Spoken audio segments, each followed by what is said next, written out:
So this is our afternoon investors panel. When I was putting together this show, one of the things I absolutely knew that I wanted was to get some input from the venture capital community, from the investment community, because as we know in technology, first of all, venture capitalist investors, their job is basically to have their thumb on the pulse of what is, happening in the technology field. Not only what's going on today, but what is coming down the road. What are the technologies, products, solutions that are going to be needed and valuable 5 years, 10 years from now? So, in the context of the Internet of Things, where many of our speakers today have said, we're at this point where things are really could go in many different ways with this technology, right?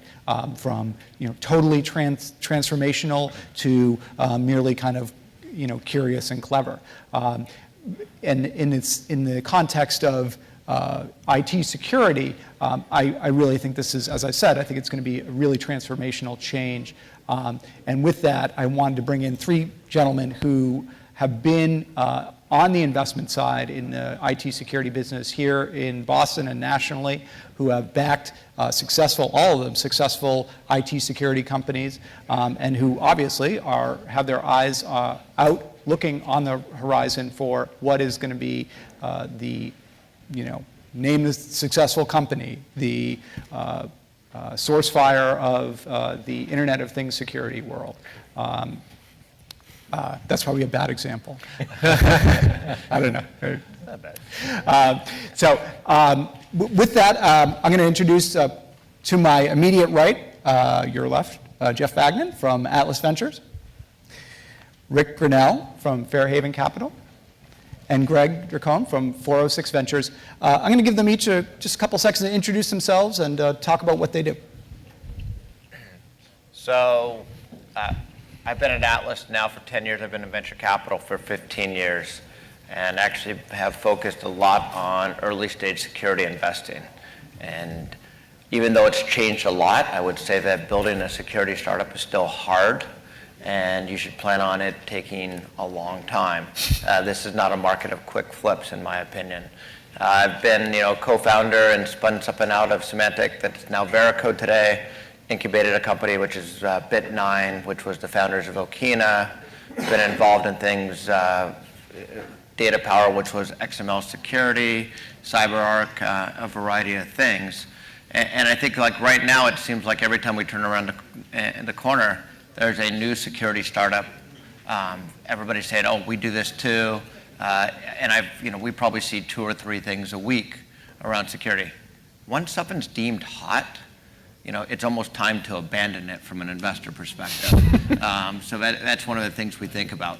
But having said that, when we think about things, whether it's kind of predictive analytics and leveraging big data, to really solve some security, when we think of the Internet of Things or the Internet of Theft, as we call it, we definitely look at places where startup and innovation is going to be paramount.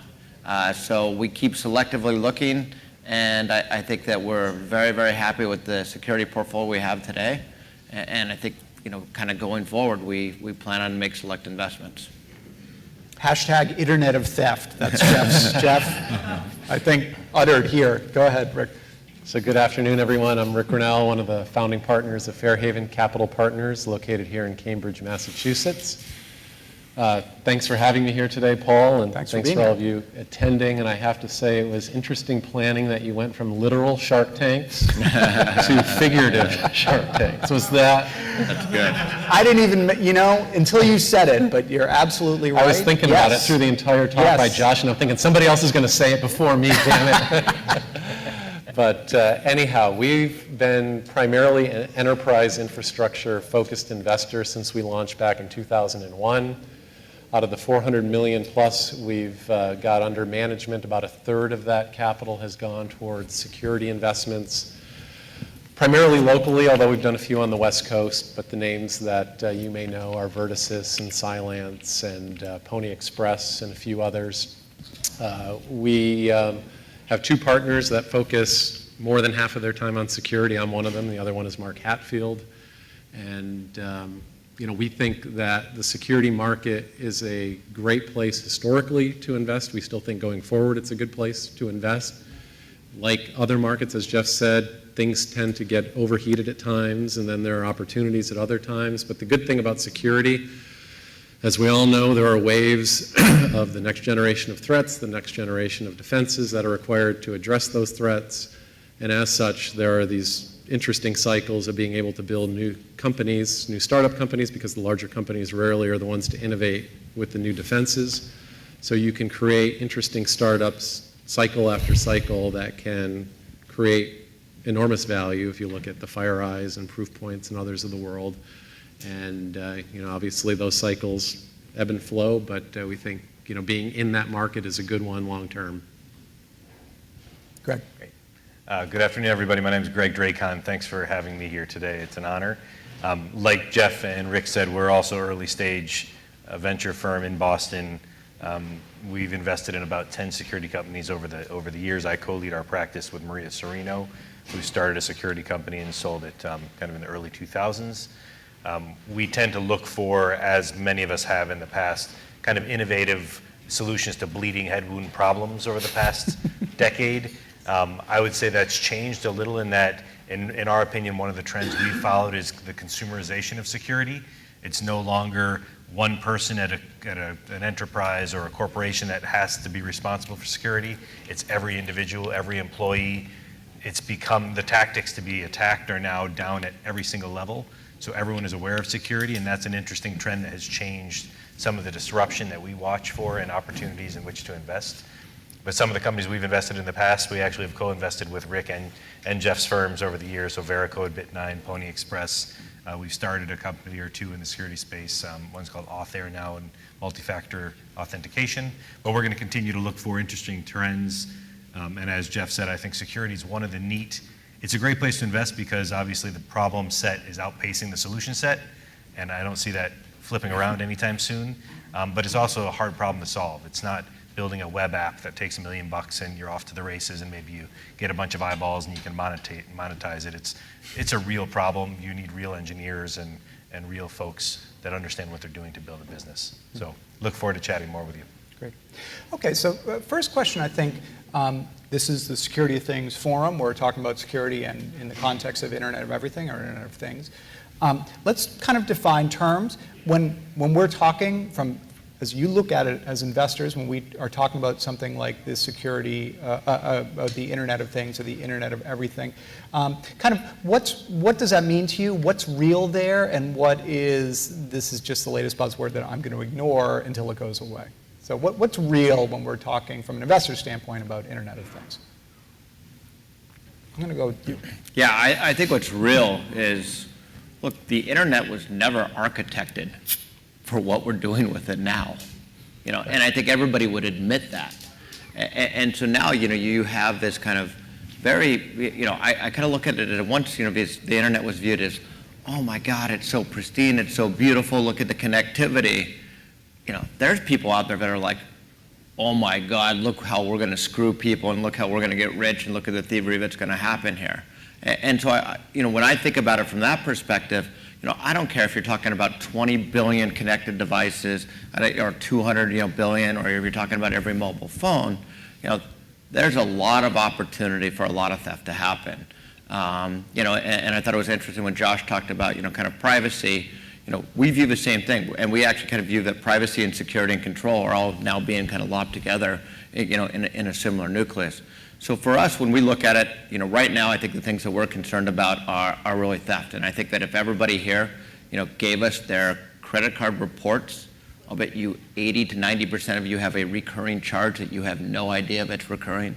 And it's not like somebody did a $12,000 Lufthansa ticket. It's $499, kind of authorization charge. It's, the $792, and things like this. And those things go undetected, yet somebody is sitting there and just collecting that bank. And then, I think if you think about the people who have built these sensors, and when I think about, the Internet of Things, I think about sensors, thermostats, to other kind of sensors, to, the insulin pumps. These are not security-oriented, kind of manufacturers. And a lot of these things have been proprietary code on very dumb chip solutions. You can't even get a software upgrade to most of these things. And I thought it was really interesting, and whether it's true or whether it's folklore, when the New York Times got hacked, very specifically from China, once they cleaned it up, some of that malicious code was left on the thermostat. And then it just came back again, later on. And then you're like, oh my God, is this problem even tractable, at some level? So I think that, totally agree with some of the things that Josh said. I think that the Bacon principle is out there, and I think if we look at this, we're kind of taking a step back. And when we talk about the Internet of Things, we look at the same thing as, bring your own device to work, every other aspect out there. And, for us, I don't think you're going to see us kind of jump full throttle into anything except realize there's going to be a variety of solutions, but some of this may have to start with what's the right way to architecture a network that's going to be actually serving people 50 years from now in a very connected world. Yeah, so as Jeff mentioned, a lot of this has to do with flawed protocols that we've lived with for, tens of years now, and, solving that is a big part of the problem, and that will take a long time, as we all know. Absent that, if you look at where, we look at, as venture firms, as was mentioned earlier, venture firms look at things in typically 5 to 10-year chunks. So we're not looking at 20-year solutions or 30-year solutions. We're looking at things that can be created, scaled, and monetized within that 5 to 10-year window, because we typically run 10-year funds. So it is limiting on the grand vision of looking at really big picture problems. You can look at fairly big picture problems, and some of them can create billion-dollar companies if you look at the FireEyes of the world. To Jeff's point, I think theft, whether it's stealing money or stealing IP, is where most people would be concerned today. So if you think about the Internet of Things, it's how are the bad guys leveraging the things, whether it's thermostats, whether it's air conditioning, HVAC control systems, whether it's elevator control systems. It's what are those vulnerable systems that can be used as launching points to start the next attack to steal something. I think then if you look beyond that, it's how do you do damage to the power grid, natural gas supply system, electricity and water. That's more of a longer term issue, although we certainly have companies that are looking to solve those types of problems, and I think you guys do as well. And then if you think about further forward, we talked about the insulin pump vulnerabilities and then other medical device abilities. I think we all know that those are out there, whether it's, in Homeland killing the vice president through hacking the pacemaker, or it's, the insulin pump. Those real world and fictional world problems do exist today, but I don't think most of us are concerned with trying to solve the problem of hackers trying to kill some number of people through that mechanism. I think we probably focus more on what are the bad guys trying to steal. Greg. So I think Jeff and Rick covered a lot of big areas, all the catastrophics and the things that are really going to affect our economy. The one that I think is kind of interesting that I would expect the Internet of Things to follow is kind of vandalism and inadvertent terrorism. So if you think about your connected toaster, your connected oven, your connected fridge, in a world where kids are growing up with iPads in their hands and people are learning how to write code, everyone's becoming a little mini hacker. And if you go back 20 years, kids around were throwing eggs at houses for no reason, just to, Paul did it. Toilet papering a tree. That's going to become, let's turn this toaster on and cause a little fire in this house, and let's have this light flash in this house. So I think there's going to be a lot of lower level stuff from very average people, and there's going to be an opportunity to try to secure just not so much safety, but just make sure people feel like they still need connected devices, because connectivity there are standards around connectivity, and it's, I guess, the Bacon principle.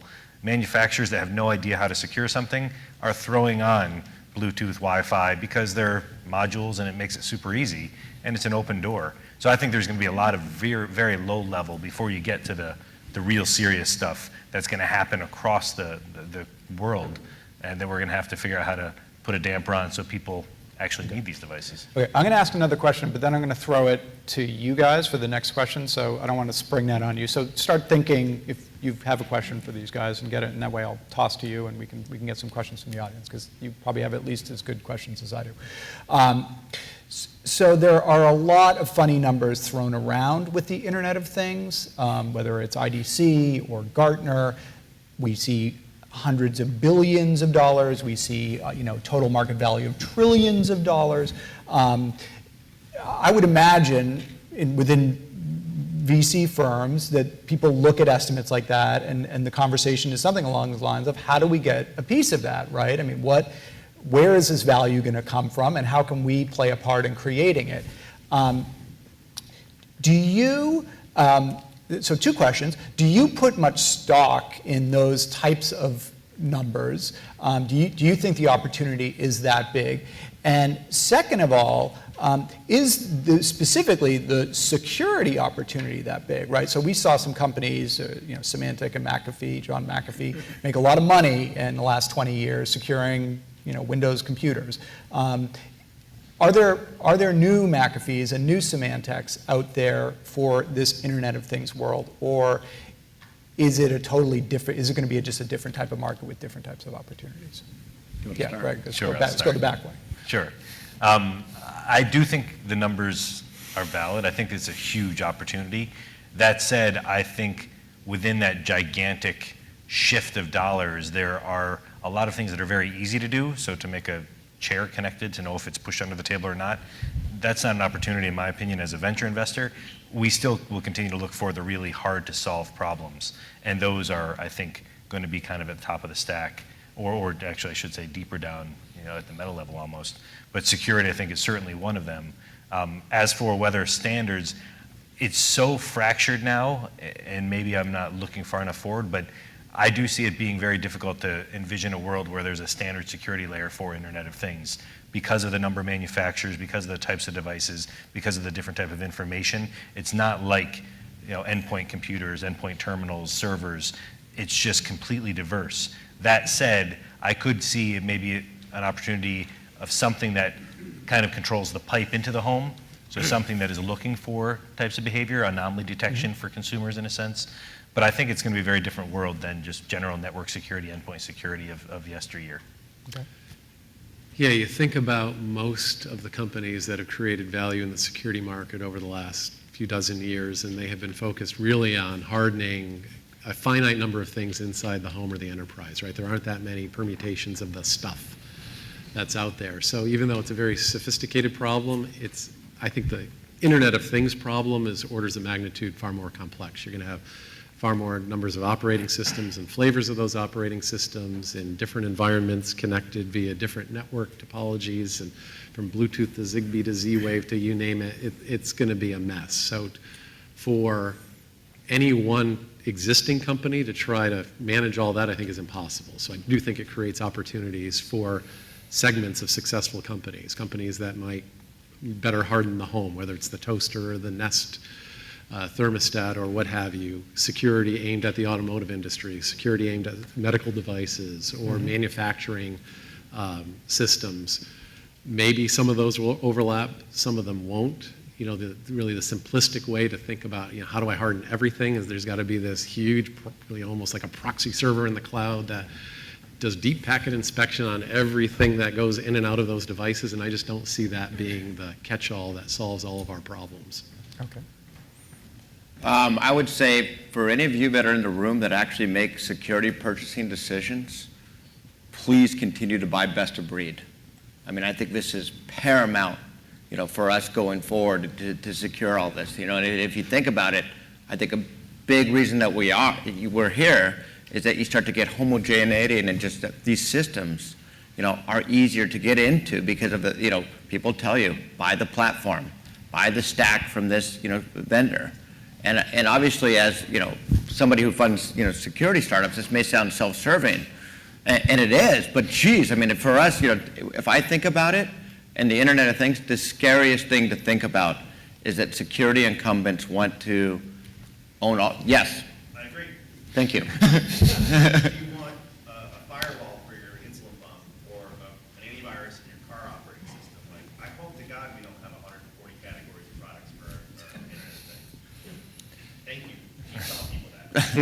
And then, I think about, I have to be honest, like about market size and market timing, we're always wrong. Like as soon as we think that there's a big market opportunity and the timing of it, it's too late. I mean, a lot of our most successful bets have been made when somebody comes in and says, damn it, this is a problem. Those enterprises out there, and people may not even know it's a problem, but it's going to be a problem. And we need to have very smart, intelligent people kind of starting to work on this now because it's important for commerce, it's important for society, it's important for our livelihoods. So like anytime somebody comes in and starts talking about like how big the security market is, yeah, it's big, but like I think the hardest thing for us is timing. I mean, at Bit9, we knew antivirus sucked, when we started Bit9. It took a long time for everybody else to understand that, like with some of the stuff that we were talking about from an endpoint technology, because it was a check-the-box type of solution. And so like, when we first were out there, it was like we were talking about, kind of magic or stuff that just didn't matter. Same with Veracode. I mean, like when we started talking about doing application security and, application certification and assurance, people's eyes glossed over. They didn't really think about that. That was going to be something that at a public audit board risk management was now going to 2014, 2015 was going to take place. And so I think sometimes we get caught up in like, it's big, it's here and now. Most of the time when we're making investments, we don't know the market size and we definitely don't know the market timing. Okay, questions from the audience? Question from the audience? No. Okay, I'll ask the next question. Looking back on, let's say, 10 or 20 years of investment, IT investment in the security space, venture capital investment in the security space, what are, if you were to boil that down into some sort of golden rules of investing in, successfully investing in security startups, what are those? And how do those kind of port to Internet of Things, right? So what have we learned, both positive lessons and negative lessons, just looking back on your own portfolios, and how are you applying that going forward? It's your turn. Rick, Yeah. you got to start this time. So one of them, I would say, this may not be the biggest learning, but it's the one that first came to mind, is don't ever assume that even though there is an incumbent that is doing extremely well, that you can't upend them and innovate around them. I think a lot of folks would tell you, they looked at, in the early days, whether it's Palo Alto or FireEye, and said, other people do that. Right. Yep. That's incremental innovation, and now look at them now. I think, anyone that said no to that deal is kicking themselves today that they didn't. So in that case, you would say, don't always assume that the incumbents have their shit together, and they usually don't. This is a family conference. Sorry, kids. And don't assume, and actually assume that strong teams can actually in a startup can outmaneuver the incumbents. Because again, if you look at the FireEyes, you look at the Palo Altos, you look at Bit9, strong teams will find a way to succeed no matter what. Right. Yeah, I think for us, you better be fearless and you better be intrepid, because at some point you're going to be sitting there and just being like, it's not working. It's taking too long. It's taking too much money. People aren't buying fast enough. We were wrong. And, I think that every one of our successful enterprise infrastructure companies, security, storage, and all these, there's been a moment where everybody around the board table was like, should we just shut this thing down? Because I'm not sure it's ever going to work. And then there's people who are zealots and who have a lot of conviction in the team, in the overall macro space, that just say, yes, we're going to continue to go forward. And to Greg's earlier point, it's hard sometimes because the feedback loops on this stuff. It's not like you put up a website and then you're like, oh, we got 100 million uniques in the last 6 months. It's working. I mean, some of this is your pay it forward, and it's just kind of pick and shovel type of work. So I think that actually one of the funny things I think about all the people that are jumping into security investing today, I think a lot of them are going to be terse and they're just going to go home. They're going to find out that the follow-on rounds are hard. The time to kind of revenues. I mean, because it is going to be not a hockey stick, and it's not going to be WhatsApp. It's going to be something that's going to take a little bit longer, but you're building something that should have real lasting, sustainable value. So I get a little building on Jeff and Rick's points. Investing as early as we do, the people make all the difference in the world. And it's not just one person, it's the team, it's the board. But as Rick said, it's 7 to 9 years typically between first investment and exiting in a company. And some of them are much, much longer. So if you think about what's happened in the past 7 to 9 years, the world's changed a lot.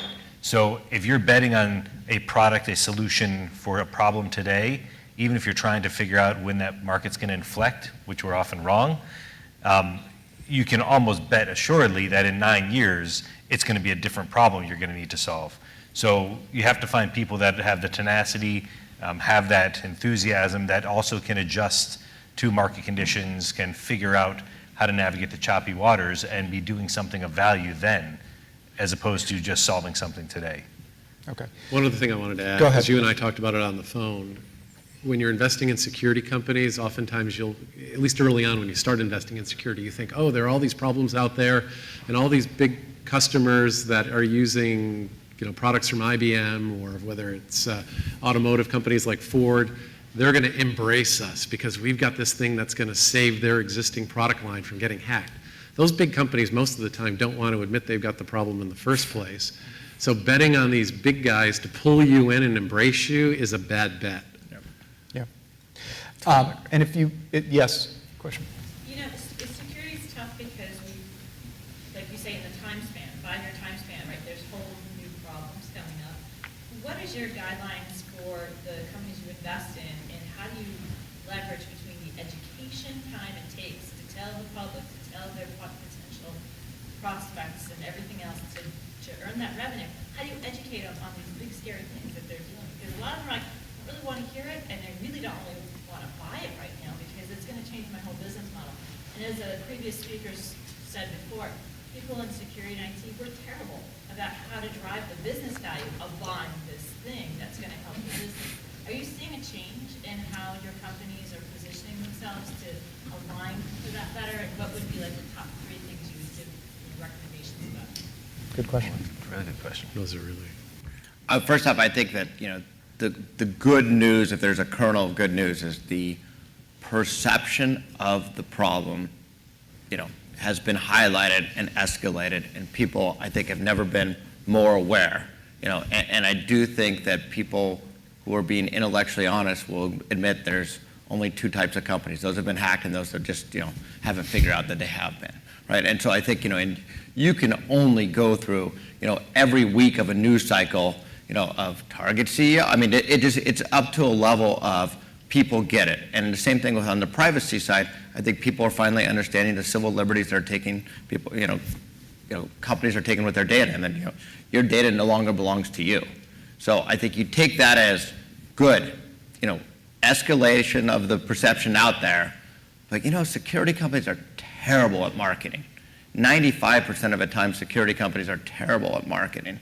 And I do think that, as Greg talked about, the consumerization of IT and the consumerization of security, this is something that we all as an industry have to do a better job of relating it down to end users. And not end users that is the CSO and the CIO, but end users of who this touches, at a consumer level.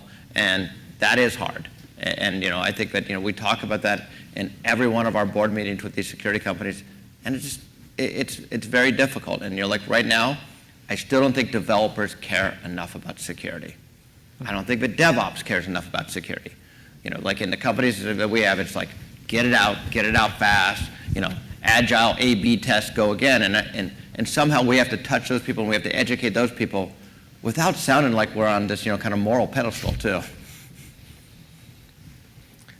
One thing I would say, you raise a really good point about evangelizing. It's often where we lose bets is if we're too far ahead of the market, you spend a lot of money trying to educate a market. So we try to find that sweet spot where we're a little bit of ahead, but there's enough awareness that there will be some adoption to kind of carry you through, and then you can become a thought leader. But if you're too far ahead, you spend all your time evangelizing, which in your organizations, if you're on the security side, you probably for a long time were banging the drum saying, this is important. Now, I think the awareness is much better and much easier, and I think our companies are seeing that. There are security companies popping up doing things that, non-traditional things where, 5 years ago, it would have been completely in a vacuum. No one would have listened. It would have been deaf ears. Now, everyone is alert. Or better yet, come into a market where you've already got some big company that's doing the evangelizing for you, right? And you can Exactly. just Fast follower sometimes is the best Fast place follower, to be. right, But right. And you have a question as well? Very quick. Go ahead. You may say that people get it, but time and again, what we see, organizations barely scraping by just to pass an audit. So it's not really the accountability they're so concerned about. It's basically passing, getting that. It's getting the checklist, yeah, right? it's compliance. It's unfortunate. It is. Yep. It strikes me huge that, piece of it. it strikes me that in the security, so in the sort of, you're talking about web apps or, Snapchat or WhatsApp, success for them is kind of catching the eyeball of like a teenager. Whereas in the security space, it's really, success is probably measured by catching the eye of the C-level officers, right? And getting CXOs to say, we have to invest in this because it's material to our company or because we're now being regulated and we have to comply. Do you see that level of awareness, right? I mean, so where, as you look at the market, where do you think are areas where this is a security problem that we can invest in, that we actually think there's going to be kind of top-down buy-in at the enterprise level for this particular problem? Go ahead. So I think most CISOs get it. I mean, it's Yeah. their job. I think Yeah, sure. many CEOs get it, and after the Target events, I think Yeah. more CEOs do get it. They didn't get it last week, they get it this week. Right. Yeah. The problem is if you're the CEO of Target or Walmart or what have you, you can only increase your security budget so much because you do have a bottom line that's just as important, if not more important, than are you going to get hacked and have a catastrophic hack? So you're balancing the two off. So as much as people get it and there's awareness and I know I need this new product to do this, it's can I come up with the money that won't impact my share price? Okay. I was going to say, just to slice it a little differently, vertically, there are also very different awareness points. So a lot of our companies built their businesses on the financial service industry Sure. because they got it very early. Yep. And typically, And they have budget. They have, some of them have unlimited budgets. There's one Right. big bank that all of us have sold to that their CISO literally has been told, you spend $1 billion on this year if you need to. But so financial services has always been ahead of the pack. And then typically regulated industries, they either to check the box for compliance or for real security, but the medical industry now, HIPAA, there are tons of opportunities. The one Energy. that's, right, exactly. Yeah. But energy is one that's lagging. So it's not, you can't just broad brush regulation means security.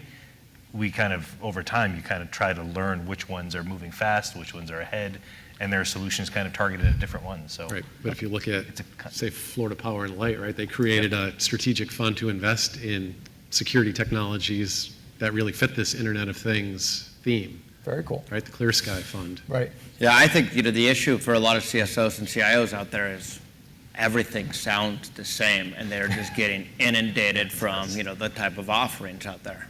And then I think in addition to that, they made investments in a bunch of things where they're not seeing the utility and the value. SIM is my favorite, kind of, whipping child on this, but, like the amount of money that was paid for SIM, and they're just like, oh yeah, we bought it, we got it in there.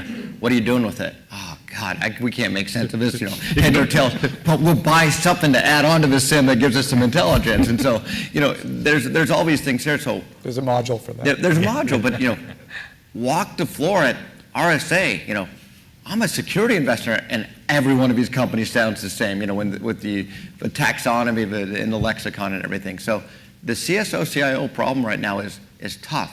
We spent a bunch of money. It hasn't seemed to have any impact. I get calls every day, and my golfing partner from, Kleiner Perkins wants me to see this one. I can't understand what they do that's any different, but, I know I need to spend more money. So we had two questions, one there, and then Josh. Go ahead. I'm going to put you guys on the spot. You were particularly talking about This guy right here? Yeah, Okay, security, Jeff. investing in it, look at it very closely now, right? So let's say you guys are all investment companies primarily which has cool ideas. If not you, your ventures. Yes. Right? So if your companies are looking at some products, they're looking for the coolness and the monetization of the idea, right? So So even going forward, given your preaching here today, are they going to look at if something is not secure enough, you guys are going to walk away from it? That's a really interesting question. I mean, I think that we were talking about awareness, and one thing I was thinking about was, so we just don't do enterprise security investing. We kind of do the whole gamut from, kind of biotherapeutics and life science to, kind of consumer mobile for, teenage girls. And I will tell you that every startup company now has some awareness of security and the stuff that they're putting out there. And the number of ones that are thinking about even, from, the web, and the penetration testing around what they're doing. And gosh, a lot of these startup companies have been hacked as well.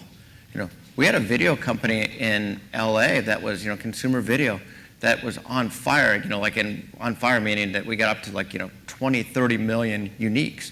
And one of its competitors decided to hack it and, put all sorts of, just awful kind of porn and all sorts of things kind of thing on that. And it took it to its knees. And so I think that all of these companies are kind of sitting there. The traffic to see the porn took it to its knees. Yeah. Or did you mean something else? Interesting. Paul scooped that one. The report on it. Back to the human problem. Right. Sorry. So, Go ahead. I'm not sure that we're sitting there and telling every, startup, you got to do a security audit and you don't have good answers. But I do think there's an efficient market here, and there is more awareness. So I can think the last few software deals that you thought that if they got hacked, there'd be a problem. We certainly have done security audits on. And despite that, you go away from those saying, okay, they passed and the consultant said this is secure, but I still doubt that they really are. But we try. So this is a standard part of what you guys are, of your we have engagement. done that lately. Yeah. Yeah, and I think the answer is it depends, because you buy a house today, they all have a lock on the door. So when we look at a startup, regardless of what they're doing, they have to have at least, if it's a SaaS, an on-demand offering, they have to have some sort of authentication. They have to have maybe multi-factor, something to show that they're aware of it. Depending on what kind of assets they're going to control, they might not have much of value to steal. Not every company is around the privacy fringe. So I think it depends, really, what kind of company we're looking at. Mr. Corman. It's kind of an observation, it's not a criticism, but it does trouble me. When you talk about how do you convince the CIO or the CEO, this is all assuming an enterprise context. Yep. Who's the CEO of the person wearing the medical device? Who's the CEO of the car you're driving? I mean, the stakeholders, the boundary of a stakeholder, the boundary of a network is totally different now. So is this a fixable blind spot, investors, or is it more just a matter of, for your portfolios, it tends to be enterprise historically? Should we reframe it? Is there money in a consumer-focused thing, or is there No, absolutely. Consumers won't pay for security. They won't pay for privacy. It'll be an ante. You see where I'm going? I do. This is. Go ahead. My takeaway. It's kind of like the funding. It's like the funding problem that you get around, immunization drugs. Right? Which is, they're not high margin drugs, and yet they're critical. Correct this statement if it's wrong. I hope it is. The VCs will not have interest in funding personal device security. That's wrong. That's wrong. But you and I as consumers, I don't believe will pay the $19.99 a month subscription fee to subsidize it.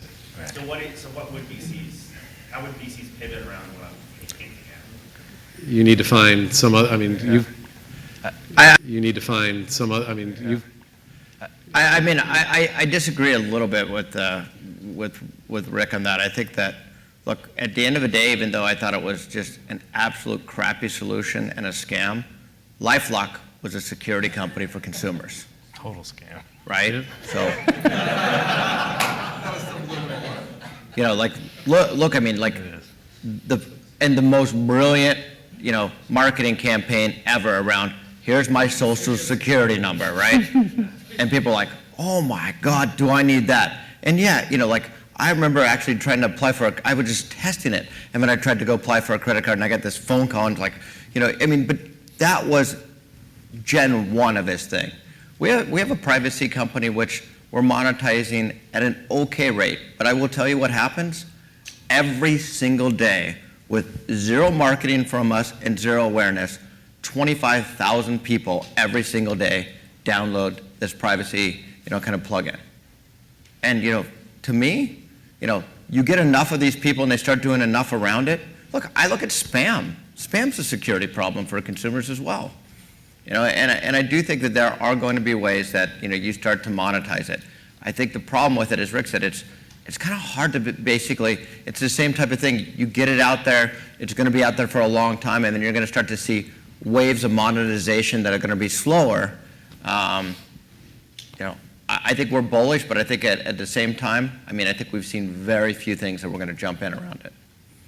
And I see it kind of as an evolution. So like many things, there are folks that are motivated by the FUD you talked about before. So if I know someone who had a hacked pacemaker and had problems with it, maybe I will pay. But in 10 years from now, I think it's going to be the manufacturer's ante to get in the game. Just like the cars that are drive-by-wire, not necessarily steer or brake, but when they switch to the accelerator to drive-by-wire, computers fail too. You have people smashing through their garage walls, and the companies paid for it, and they figured out how to put that into their QA program. So I think it'll become a standard. It's got to be a very strong standard of security for medical and automotive and anything consumer. But that might be 10 years away, and between now and then, I do think consumers will pay for it, but it'll be kind of this evolution. I did a blog post for Veracode where I sort of looked at the application security problem in the context of if you look at the history of the civil aviation industry in this country, right? If you go back to the early part of the 20th century, it was actually the airplane makers and the sort of nascent aviation companies that went to the federal government and said, you need to regulate all these barnstorming pilots because they're crashing and it's scaring the hell out of people, and people are now associating flying with danger and death. And if that sticks in their mind, we're not going to be able to sell any planes. Right. And so it was actually the industry going and saying, you got to set some ground rules on, pilot training and the manufacture of these planes and the, size of runways and all this other stuff. Because otherwise, there's not going to be a market. Right. And I wonder if the same thing, in some sense, has to happen around some of these, Internet of Things technologies, particularly in areas like medical devices and transportation and so on. I bet you're right. So just one Yes, point. I think that, one other consumer security thing that was very notable that people missed that happened last week, Facebook offered anonymous login. Right, and just think about that for a second, because I think this starts to get to the same place that, there's such a backlash of the single sign-on through Facebook and what that meant to people that, this became Facebook, offering anonymous login. And I think you're going to see more and more of these types of things that are going to be. The password problem is a real one. Yeah, that's a serious That's problem. not really, consumer will not perceive it as a security problem, but will perceive it as an inconvenience problem. Right. And so has malware been for consumer industry. Right. Yep. A lot of our customers, consumer side, is like, I'm not putting AV to secure my system, but when it slows down and I have to reimage it, that's a big pain. So might as well do it. So the Nobis customers, do that. So. That's a great point. Mr. Stanislav in the back had a question. So I thought it was very encouraging that you guys said it's par for the course actually for devices that have a component where security is paramount, that you are having assessments done, assuming before it goes to market or hopefully in people's hands.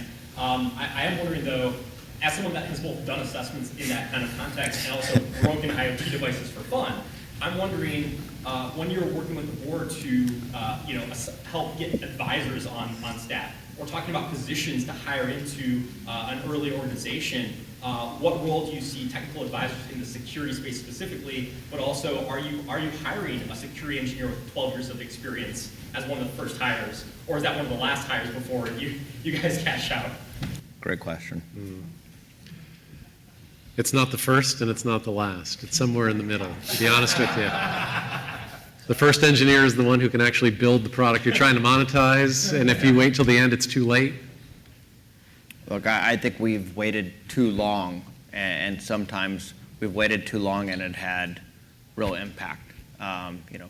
Even with security companies. You're a security company and you're making claims out there, you got a bullseye on your back too. Let's understand that. And so I think that if you're not kind of, eating your own dog food if you don't have a CSO on staff, if you don't have all this same stuff, if you're not doing your types of security audits. Yeah, and unfortunately, we got scars on our back from that. So it is a hire that we're escalating, and I think there's contractors out there that dance card is much more full than it was, kind of 4 or 5 years ago. And are these full-time, I mean, is this senior level, or is it just more auditing, or what do you want to see? All of the above. All of the above. I was going to say, for the companies that we invest that do have a security product, it's usually pretty senior. Yeah. And how about the companies that That merely if have it's general enterprise IT, then it hasn't been senior in my experience, and a little later. You have, Yeah. IoT effectively is some mobile, some SaaS, some embedded hardware security, some network security. Right. And to have one staff with expertise across those domains of security is challenging for even a larger corporation, let alone, a small startup with a little VC cash or being bootstrapped or crowdfunded. And that, one of the reasons why we're doing Build Securely is because we see that happening and are kind of tired of seeing it happen when we pay $130 for a device that we break in a half hour and throw in a box. Right. So it's good to hear you guys have that on your mind, and also that having an advisement to get down a path where it's not 7 years before security is built in. That's good to hear. Okay. In timing is everything, obviously, with investing, right? As you guys know only too well. I mean, you were talking about kind of getting in too early and having to kind of keep the blood flowing, keep the air flowing, the oxygen flowing. So as we sit here and talk about both the potential of the Internet of Things and then also the potential of, or the challenge of securing it, is it still too early, still too much uncertainty out there from an investor standpoint to be saying, I'm willing to put chips on an IoT security? I had a couple of people come up to me today, IoT security startups, or thinking of doing a startup. Or is it, this is the time to get involved, this is the time to put money down because something's going to happen? I think, again, it depends on how you see that evolution of things, merging. You've got the things that today would fall into the bucket of, if you want to put mobile devices in that bucket, probably systems that control elements of the power grid. I see investments being made there. As we talked about earlier, there's a fund out there that's just looking at doing that kind of stuff. If you go too far out, as I said, things that are trying to protect people from getting killed through their insulin pump, probably not. That's too far out there. Mm-hmm. So I think as you think about mobile devices emerging towards insulin pumps, it's that probably first few segments where one would want to put money as a venture investor and still be able to get the 7 to 10 year time frame.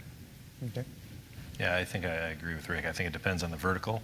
I do think we're in a time where it makes sense for a lot of professional services and consulting to help folks that are building IoT devices that don't understand security. Mm-hmm. I think there's going to be a decent economy there. It's not necessarily something we'd invest in, but to me that's a business opportunity if you're a security expert out there. But I think the standards are still in flux. I don't know if there ever will be a flat standard for IoT unless there's some choke point like going into a home where we can see all the data and figure out how to apply some of the traditional security methods towards a choke point. That's the only place I think right now we'd be focused.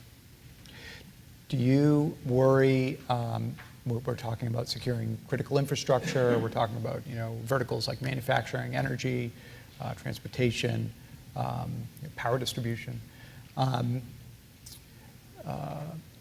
These are verticals, markets that tend to have a few very large players who make pretty much all of the products that get bought.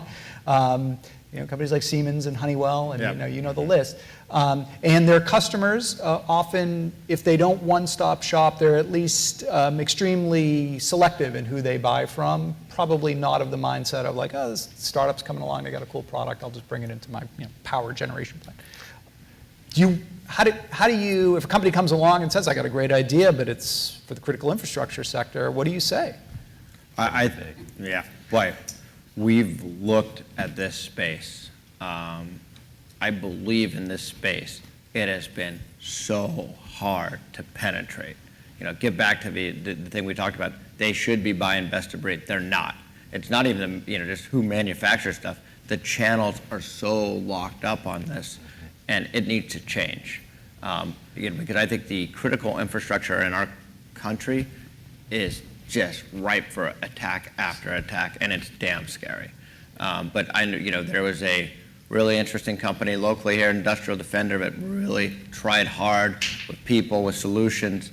It's tough. It's locked up by not just the Honeywells, but Just got acquired, though. yeah, it did. But look, I mean, this was a 12-year journey that was tough. Yeah. And I think that to me, I hope some startups make some traction in this space. It's been the hardest place for us to invest, as a firm as we've looked at it. Totally. A lot of nodding heads up here. Yeah, we have one company out of whatever 10 security investments we made that touches this with a piece of their business. And it is harder because the big players, Schneider and Siemens and GE, don't want to admit that they are vulnerable. And the systems that they've sold to, all the people we pay our utility bills to. There's no problem here. Yeah, there's no problem, exactly. I think there's also an interesting dynamic in that a lot of the players you mentioned that do critical infrastructure are big hardware companies that have become software savvy or trying to. So they're becoming solutions companies. Or software unsavvy, yeah. And I was in the semiconductor industry for 12 years, so I kind of felt that pain of, we pound sand for a living, but now we have to develop software.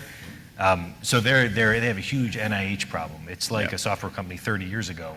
So I've had specifically one company that we invested in that was almost killed by Honeywell because that was the main channel. But Honeywell is a very difficult channel to use, let alone admit they have a security issue, and that wasn't a security product. So I think you have a tough manufacturers and channels, and then the folks that they sell to are typically not the most tech savvy. Right. You have a couple dynamics that I think are really tough, so I think it's going to be a while before.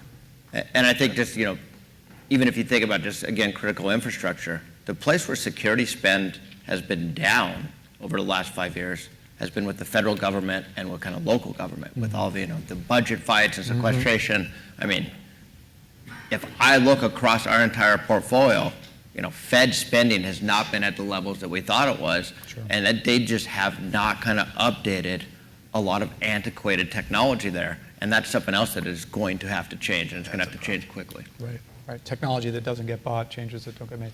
Are there any other questions from the audience before we break? Gentlemen, thank you very, very much. You got a question? Oh, I'm sorry. One more question. Go ahead. Yeah. I was looking for your question. Yeah, go ahead. I think this is... Yeah. This has been an emotional roller coaster. This panel or just... Really? Sitting where I'm sitting. I have a startup, and we have a product that addresses exactly what... Greg. Exactly some of the things you spoke about. I've spoken to a number of IoT thought leaders who said, no one will ever buy it, no one will pay for security, it's a waste of time, it's crazy. So are you saying that you guys do want to talk to people like me, or you don't? What did I say that you said you do?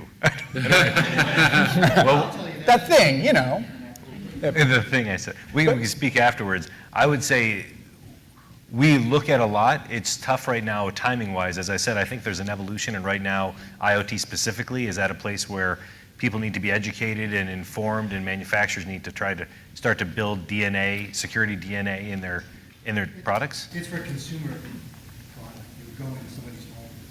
Okay, kind of the choke point piece.